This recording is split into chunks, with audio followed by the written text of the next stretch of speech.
소비자 물가 상승률이 석 달째 2%대로 안정세를 보였습니다. 하지만 농산물 등 장바구니 물가는 여전히 높았습니다. 지난달 무역 수지가 24억 달러 흑자를 기록해 4개월 연속 흑자 행진을 이어갔습니다. 자동차 부품과 일반 기계의 수출 증가세가 두드러졌습니다. 서울 지역에서 가구주인 부모와 동거하는 30, 40대 자녀가 10년 사이 90% 이상 증가한 것으로 조사됐습니다. 경제적 이유 등으로 독립생활이 불가능해 함께 산다는 응답이 29%로 가장 많았습니다. 북한 국가안전보위부 소속 여성공작원이 탈북자로 위장해 국내에 잠입한 혐의로 공안당국의 조사를 받고 있습니다. 안녕하십니까. OBS 경제플러스입니다. 첫 소식입니다. 소비자 물가 상승률이 석 달 연속 2%대를 기록하며 안정된 흐름을 보였습니다. 하지만 농산물을 비롯한 장바구니 물가는 여전히 높았습니다. 오민나 기자입니다. 지난달 소비자 물가지수는 1년 전보다 2.5% 올라 3월과 4월에 이어 석 달 연속 2%대를 기록했습니다. 전달과 비교해선 0.2% 소폭 상승했습니다. 농산물과 석유류를 제외한 근원물가지수는 1년 전보다 1.6%, 식료품과 에너지 제외지수 역시 1년 전보다 1.5% 상승하는 데 그쳤습니다. 소비자 물가 상승률은 석 달째 2%대를 유지하며 비교적 안정세지만 석유류를 포함한 서민들 체감 물가는 여전히 높은 편입니다. 휘발유는 1년 전보다 7.2%, 경유는 6.1% 올랐고 지역 난방비와 도시가스 상승률은 각각 12.6%, 4.9%로 상승세를 이어갔습니다.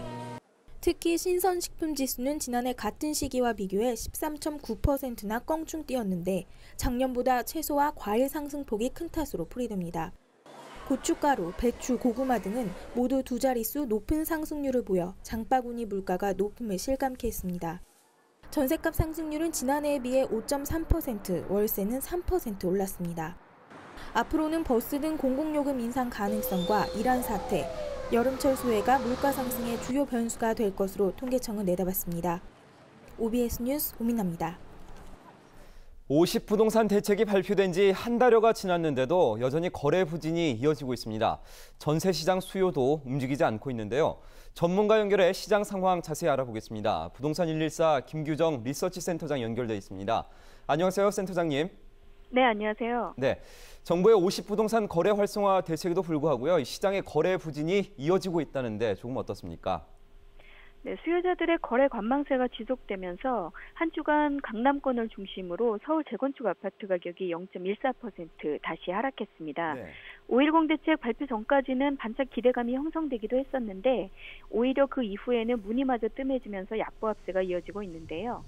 강남권 재건축의 경우 개포지구에 이어서 고덕시형의 소형 비율 확정 등 사업 진척을 보이기도 했고 또 1:1 재건축의 규제 완화 같은 호재도 발표가 됐었는데 동시에 한강변 아파트의 고층 제한 같은 악재가 동시에 발표되면서 시장의 기대감은 상당히 혼돈을 빚고 있습니다. 네네. 전체적으로는 유로존의 위기감이 주택시장에도 영향을 미치면서 재건축은 물론 서울 일반 아파트까지 전반적으로 약세를 보이고 있어서 서울 매매 가격이 0.04% 하락했고요. 전세시장의 수요 움직임도 많지 않아서 당분간은 전세 가격도 약보합세가 예상됩니다. 예. 말씀해 주신 대로 기존 주택이 거래 부진과 또 가격 약세를 보이고 있습니다. 그런데 새 아파트 분양 시장은 6월 분양 대전이 예고되면서 관심을 모으고 있죠. 이 공급 규모는 얼마나 될까요?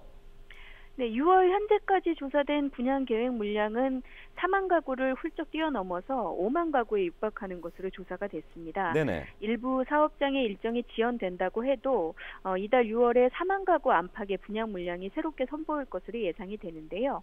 지난해 동기간과 비교하면 70% 이상 물량이 증가한 것이고 또 수도권의 비중도 절반 정도로 늘어나고 있어서 소비자들의 관심이 예상됩니다. 특히 5.10 대책에 따라서 공공택지의 분양권 전매 제한 기간도 짧아지고 거주 의무 기간도 단축돼서 정책 수혜도 기대할 수 있을 전망입니다. 예, 그 물량도 많이 늘고 또 정책 수혜도 기대할 수 있다고 말씀을 해주셨는데 그렇다면 이제 눈여겨볼 만한 단지는 어딜까요? 예, 지역별로 서울에서는 강남 보금자리 지구에서 선보이는 레미안 강남일지나 대치 청실 같은 대규모 단지들이 입지와 규모 면에서 눈길을 끌고 있고요. 네. 경기 인천 지역에서는 신도시와 택지지구 물량이 많습니다. 김포 한강의 대단지 두 곳을 비롯해서 하남 미사 보금자리의 본청약도 사전 예약에 이어서 관심이 예상되고, 무엇보다 가장 주목받고 있는 것은 6월 후반에 합동 분양에 나서는 동탄 2 신도시인데요. 네네. 6개 건설사가 5,500여 가구를 동시에 공급하게 됩니다.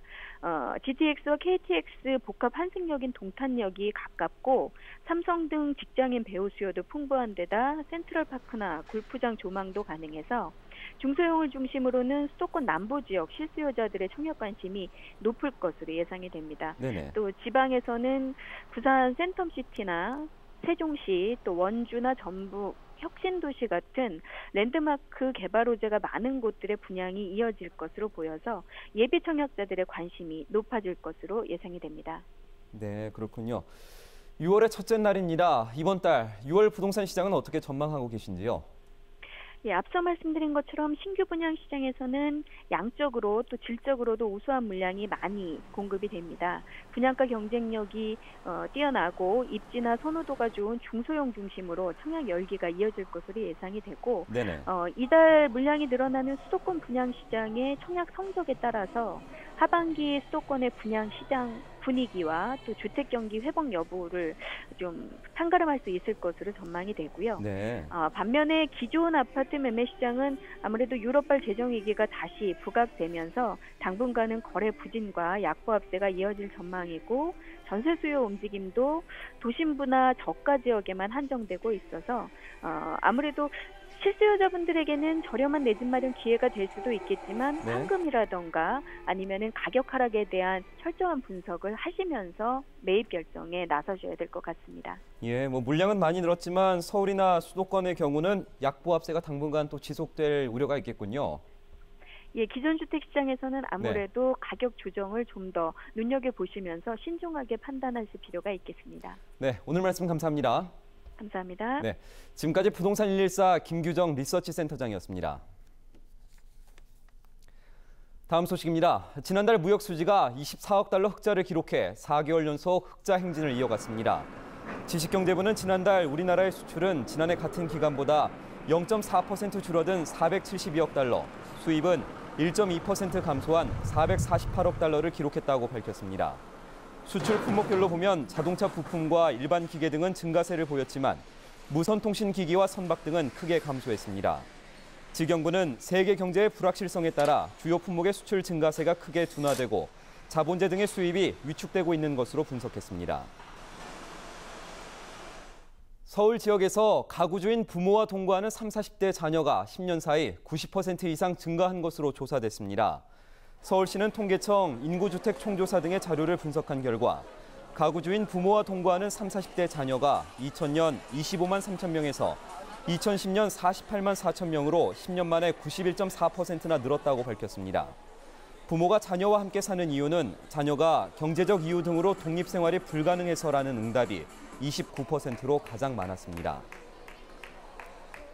금융위원회는 지난달 은행권 가계대출 잔액 가운데 고정금리의 비중이 11.6%로 지속적인 증가세를 보이고 있다고 밝혔습니다. 2010년 12월 5.1%에 그쳤던 고정금리 비중은 올해 3월 10%대를 돌파하더니 지난달 11.6%로 비중이 높아졌습니다. 금융위는 가계부채 잔고가 줄고 대출 구조는 조금씩 개선되고 있지만 다중채무자 증가와 자영업자 대출 부실 가능성 등 전반적인 대출의 질은 떨어졌다고 지적했습니다. 오늘부터 지역 난방 요금이 평균 6.5% 인상됐습니다. 한국지역난방공사는 그동안 고유가 지속으로 액화천연가스 등 지역 난방 연료 가격이 상승해 오늘부터 요금을 올린다고 밝혔습니다. 이에 따라 전용 면적 85제곱미터 지역 난방 아파트의 경우 난방비가 월 평균 약 4,300원 늘어날 것으로 보입니다. 오늘 코스피 지수는 외국인의 매도세에 1830선대로 떨어졌습니다. 현대증권 김지윤 씨가 자세한 소식 전해드립니다. 네, 오늘 코스피 지수는 8.96포인트 하락한 1834.51로 마감됐고 코스닥 지수는 0.19포인트 오른 472.13으로 끝났습니다. 밤사이 뉴욕 증시는 미국의 지난주 신규 실업수당 청구 건수가 예상을 웃돌자 일제히 하락했고 이에 영향을 받으며 코스피 지수 역시 약세로 장을 시작했습니다. 장중 중국의 5월 제적 구매 관리자 지수가 6개월 만에 하락했다는 소식 역시 투자 심리에 부정적으로 작용했습니다. 개인과 기관이 동반 매수했지만 외국인이 2천억 원 넘는 매도세를 보인 데다 프로그램에서 매물이 출회되며 지수에 부담으로 작용했고 결국 코스피 지수는 사흘 연속 하락했습니다. 업종별로는 운수창고와 통신, 전기전자 업종이 상승한 반면 증권과 유통업종은 하락했습니다. 종목별로는 삼성전자가 올랐고 경기 방어주인 SK텔레콤과 KT 등 통신주도 소폭 올랐습니다.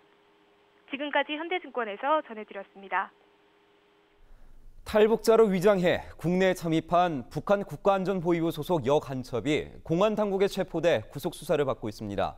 탈북자로 위장한 여간첩이 적발된 것은 이번이 세 번째입니다. 김지만 기자가 취재했습니다. 국가정보원은 북한 국가안전보위부 소속 여성 공작원으로 활동하다 국내로 잠입한 혐의로 46살 이모 씨를 구속 수사하고 있다고 밝혔습니다. 국정원은 이 씨가 지난해 말 태국에서 국내로 입국했지만 이 씨의 탈북 경위를 조사하는 과정에서 탈북 경위가 석연치 않고 진술의 앞뒤가 맞지 않은 점을 수상히 여긴 끝에 이 같은 사실을 자백받았습니다. 이 씨는 조사에서 북한에서 탈북한 뒤 중국에서 한국인 남성과 동거하다 이 남성을 따라 입국했다고 진술한 것으로 알려졌습니다. 이 씨는 2000년대 초 보위부에서 공작원 교육을 받고 중국으로 파견된 인물로 중국에선 위조 지폐를 중국 위안화로 교환하는 역할을 했던 것으로 드러났습니다. 국정원은 그동안 이 씨가 중국에서 100만 달러에 이르는 위조 지폐를 위안화로 교환한 것으로 파악하고 자금의 사용처를 캐묻고 있습니다. 또 이 씨가 국내 잠입에 성공했을 경우 이 씨가 한국에서 맡은 정확한 임무가 무엇이었는지도 조사하고 있습니다. 탈북자로 위장한 여간첩이 적발된 것은 지난 2008년 원정화, 2010년 김미화에 이어 이번이 세 번째입니다. OBS 뉴스 김지만입니다. 육선의 새누리당 강창희 의원이 19대 국회 전반기 의장 후보로 선출됐습니다. 국회에서 실시한 의장 후보 경선에서 강창희 의원이 88표, 정의화 의원이 48표를 얻어 1차에서 과반수 투표를 얻은 강 의원이 후보로 확정됐습니다. 강 후보는 오는 5일로 예정된 국회 본회의에서 의장으로 선출될 예정입니다. 민주통합당 대표를 선출하는 전당대회를 앞두고 마지막으로 열린 특집 OBS 후보자 방송토론회가 조금 전 끝났습니다. 오늘 토론회에서도 지역 경선 종합 1위를 차지한 김한길 후보와 맞수인 이해찬 후보가 사학법 재개정 합의 등을 두고 치열한 기싸움을 펼쳤습니다. 또 추미애, 강기정, 우상호 등 중위권 후보들 역시 선두그룹 입성을 위해 자신의 정책적 견해를 적극 밝혔습니다. 자신들의 쉼터를 도박장으로 이용한 귀화 조선족과 조선족 20명이 경찰에 붙잡혔습니다. 경기지방경찰청 제2청은 귀한동포연합회 고양지 회장, 47살 홍모 씨 등 20명을 도박장 개장과 도박 혐의로 불구속 입건했습니다. 홍 씨 등은 지난해 10월 귀한동포연합총회 고양지회 문을 연 뒤 지난 2월부터 최근까지 마작기계 6대를 들여놓고 도박장을 운영한 혐의를 받고 있습니다. 남자 100m 세계 기록 보유자인 자메이카의 우사인 볼트가 자신의 올 시즌 최고 기록을 세웠습니다. 볼트는 이탈리아 로마에서 열린 다이아몬드 리그 육상대회 남자 100m 결승에서 9초 76으로 라이벌 아사파 파워를 제치고 우승을 차지했습니다. 9초 58의 세계 기록을 가진 볼트는 올 7월 런던에서 올림픽 2연패에 도전합니다. 끝으로 날씨입니다. 주말인 내일은 동해상에 위치한 고기압 가장자리에 들면서 전국에 구름이 많겠습니다. 아침 기온은 서울 18도, 인천 16도, 낮 기온은 서울 26도, 인천 24도로 오늘과 비슷하겠습니다. 물결은 전해상에서 0.5에서 2.5m로 일겠습니다. 평생 함께할 거라 믿었던 남편, 평생 지켜줄 거라 믿었던 부모. 그러나 가정의 빈자리 무엇으로 채우겠습니까? 한화 무배당 100세 가족 행복 플랜, 전화 상담 고객 1,000원, 고급 정품 HD 선글라스와 랭쿨 토시까지 2가지 제품을 다 무료 배송. 상담만 받아도 무료. 지금 즉시 전화하세요. 20세부터 65세까지 나이 상관없이 남자는 월 19,500원, 여자는 월 10,000원이면 일반 상해 사망 시 유족연금을 1년에 3천만 원씩 10년 동안 지급해드립니다. 그뿐이 아닙니다. 지하철, 택시, 버스 등 대중교통 이용 중 상해 사망 및 80% 이상 후유 장애를 입는다면 1년에 3천만 원씩 10년간 지급해드리는 일반 상해 유족연금 외에도 1억을 일시불로 더 보장해드립니다. 전화 상담 고객 1,000원, 고급 정품 HD 선글라스와 맹쿨 토시까지 2가지 제품을 다 무료 배송. 상담만 받아도 무료. 지금 즉시 전화하세요. 본 상품은 일부 만기 환급형 상품으로 중도 해지 시 해지 환급금은 납입 보험료보다 적거나 없을 수 있습니다. 계약자는 청약을 한 날 또는 제1의 보험료를 납입한 날로부터 30일 이내 철회 가능하며 질병으로 인한 사망은 보상하지 않습니다. 080-784-0000 이상으로 OBS 경제 플러스를 마칩니다. 시청해주신 여러분 고맙습니다.